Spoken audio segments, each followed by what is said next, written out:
नमस्कार साथियों, मैं जितेंद्र। आप देख रहे हैं अपना चैनल प्रगतिशील पशुपालक।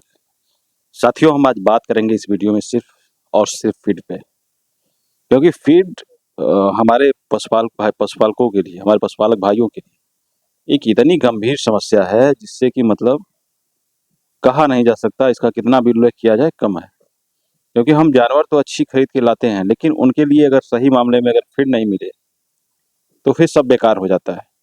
बहुत से लोग फ़ोन करते हैं कि सर हमारी गाय रिपीट ब्रीडिंग का शिकार हो गई है, बार-बार सीमन ले रही है, कंसीव नहीं कर रही है। कोई फ़ोन करता है कि दूध नहीं दे रही है, कम दूध दे रही है। कोई फ़ोन करता है कि सर दूध तो हमारा बढ़ा, लेकिन फैट एसएनएफ इतना डाउन है कि मैं क्या करूँ, डेयरी वाले रिजेक्ट कर देते हैं, दूध नहीं दे पाते हैं हमारा। तो ऐसे में कहीं न कहीं पशुपालक जितने भी हैं, हमारे किसान भाई लाचार हो जाते हैं, मजबूर हो जाते हैं। तो आप लोग जानते हैं कि ये आदर्श डेयरी फार्म जो है, इसपे बहुत सारे फीड का हम लोगों ने यूज़ किया, प्रयोग किया, देखा कि कौन-सा फीड हमारे जानवरों के लिए अच्छा है, कौन-सा फीड से हमारे जानवरों का बेहतर रिज़ल्ट है। लेकिन लास्ट में कुछ फीड्स शुरुआत में अभी हम भी नए थे, लोगों के कहने पे आ जाते थे, लाते थे, लेकिन रिज़ल्ट नहीं मिलता था, जानवर रिपीट करते जाते थे, मास्टाइटिस हो जाता था। तो फीड कंपनी वाले बोलते थे कि ये इसमें ज़्यादा पड़ गया इसलिए। तो कुल मिला-जुला के ओवरऑल अगर देखा जाए, तो एक बेहतर फीड अगर आप लोगों को मिल रहा है, आपके फार्म पे चल रहा है, तभी आपका फार्म प्रॉफिटेबल हो सकता है। अगर बेहतर फीड नहीं मिल रहा है, तो आपका फार्म निश्चित रूप से लॉस में जाएगा। चाहे वो किसी प्रकार से कम दूध का प्रोडक्शन होना या फिर दूध का फैट एसएनएफ कम आना, जिसकी वजह से आपका दूध का रेट जो है कम हो जाता है। क्योंकि देखिए, सबसे बड़ी चीज़ है कि जो हमारे पशुपालक भाई हैं, वो निश्चित रूप से जो गाँव के रहने वाले हैं, वो अपना दूध रिटेल नहीं कर पाते हैं। निश्चित रूप से वो डिपेंड होते हैं। अगर 5 गाय मैंने रख लिया, तो 5 का गाय को का दूध जो है मिल्किंग किया और उसको एक कैन में रखा और ले जाके डेयरी पे दे दिया। ये आसान बन जाता है हम लोगों के लिए। उसके बाद हम लोग फ्री हो जाते हैं। लेकिन जब उसे हम रिटेल करने के लिए सोचते हैं, तो या तो फिर उसको कहीं मार्केट में लेके जाओगे, डोर टू डोर देना होता है। तो उसमें काफ़ी समय लग जाता है। कोई अकेला आदमी है, किसी के पास आदमी है, किसी के पास नहीं है। तो ये जो गाँव के पशुपालक हैं, उनके लिए एक बेहतर विकल्प है डेयरी। अब हमें समस्या दूध बेचने की नहीं है, हम कितना भी दूध का प्रोडक्शन कर लें, हर गाँव में कई डेयरियाँ चलती हैं, ले जाके वहाँ हम लोग अपना दूध पलट देते हैं। लेकिन हमें दूध का रेट अच्छा कैसे मिलेगा, इस चीज़ पे हमें विचार करना है दोस्तों। लोगों ने कहा कि ये खिलाओ, ये खिलाओ, ये लाओ, दूध का रेट बढ़ेगा, तो मैंने वो भी प्रयोग किया, लेकिन जो फीड अभी मेरे फार्म पे चल रहा है, कृषि पालक फीड, सच में मैं बता रहा हूँ, जैसे जादुई चमत्कार होता है ना, वो चमत्कार हुआ है इस फीड से। अभी मेरी जो गाय थी, इनके दूध का रेट जो था, वो 31-32 रुपए की लीटर आ रहा था। लीटर क्या, केजी, डेयरी पे केजी होता है, तो 31 से 32 रुपए आ रहा था। मैं निराश था। इसी के चलते मैंने बहुत से जानवरों को कम कर दिया कि मैं जब लॉस में जा रहा हूँ, अरे यार फीड जो है कि महँगा आ रहा है, दूध सस्ता जा रहा है, तो फिर हम तो लॉस में रहेंगे ना। तो कम से कम एक एवरेज अगर हम 40 रुपए जो है दूध बेचते हैं गाँव में, तो हम नुकसान में नहीं होते। जैसा कि आप लोग देखते हैं कि जो भी गाय हैं अभी ताज़ी हैं हमारे यहाँ, ताज़े बच्चे दिखाई भी दे रहे होंगे आपको। तो जब ताज़ी गाय रहेंगी तो ऑटोमेटिक आपका दूध थोड़ा-सा हल्का होता है। तो 31-32 रुपए आता था। लोगों ने बताया हमें कृषि पालक फीड के बारे में। जब लोगों ने कृषि पालक फीड के बारे में बताया, तो हमें भी लगा यार ये तो महँगा फीड है, कैसे हम इसको एब्ज़ॉर्ब कर पाएँगे।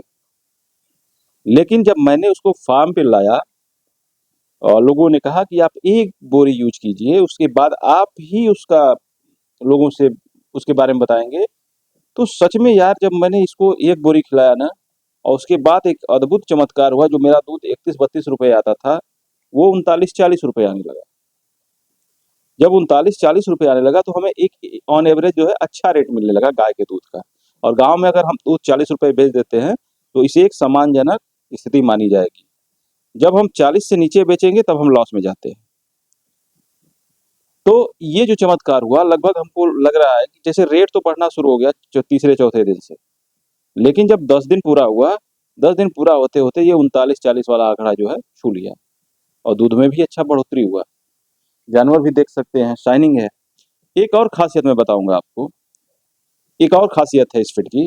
जैसे लोग कहते हैं ना BCS, बॉडी स्कोर, मतलब जब अगर आपके जानवर फैटी हो जाएंगे, अगर ज़्यादा बॉडी स्कोर हो गया, फैटी हो गए, तो उस स्थिति में आपके जानवर दूध देना कम कर देंगे। ये कई विशेषज्ञों ने हमें बताया है एक्सपेरिमेंट करके। अगर आपका जानवर मोटा हो रहा है तो ऑटोमेटिक दूध कम करेगा।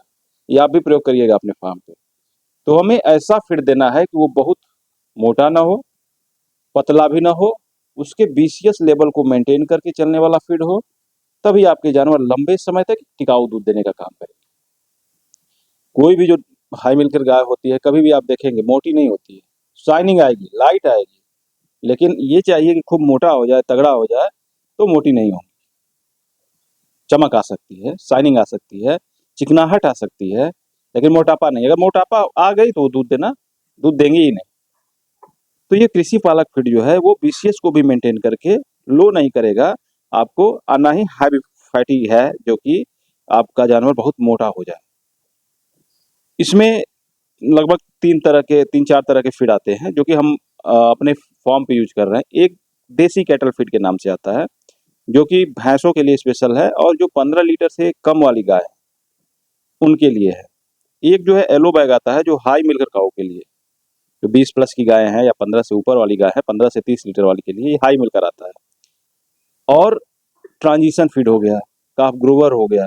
अब हम बात करेंगे ट्रांजिशन पे। ट्रांजिशन का मतलब लोग नहीं समझ पाते हैं। ट्रांजिशन ये होता है, जैसे जो बच्चा देने के 20 दिन के पहले का समय होता है, 20 से 25 दिन पहले वाला समय, वो काफी महत्वपूर्ण होता है, काफी इंपॉर्टेंट होता है लोगों के लिए। तो वैसे में क्या करना है कि आपको ट्रांजिशन फीड चलाना होता है।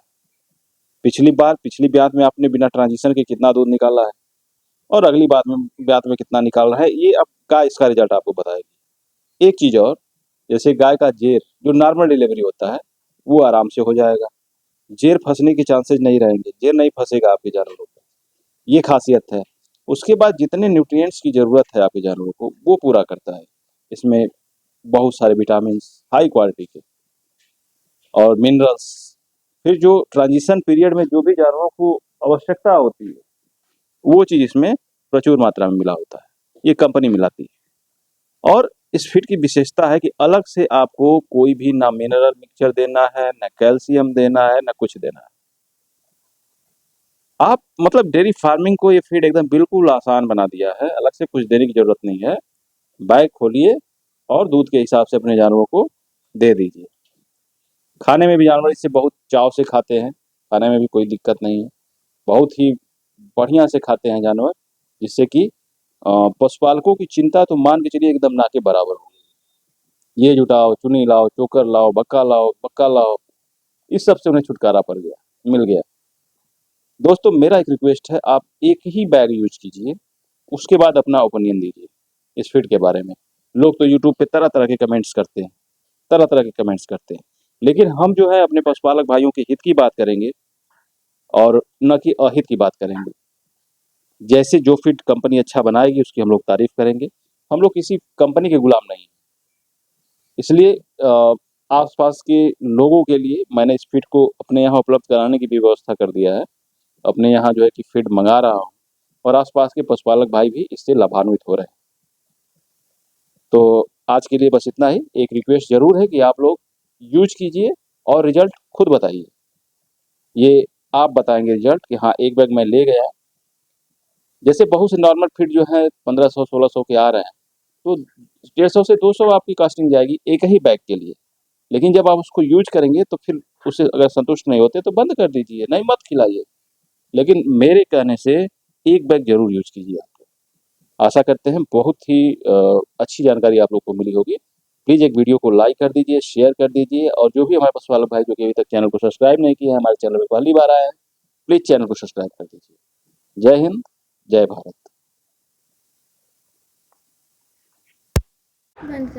बंद कर दा।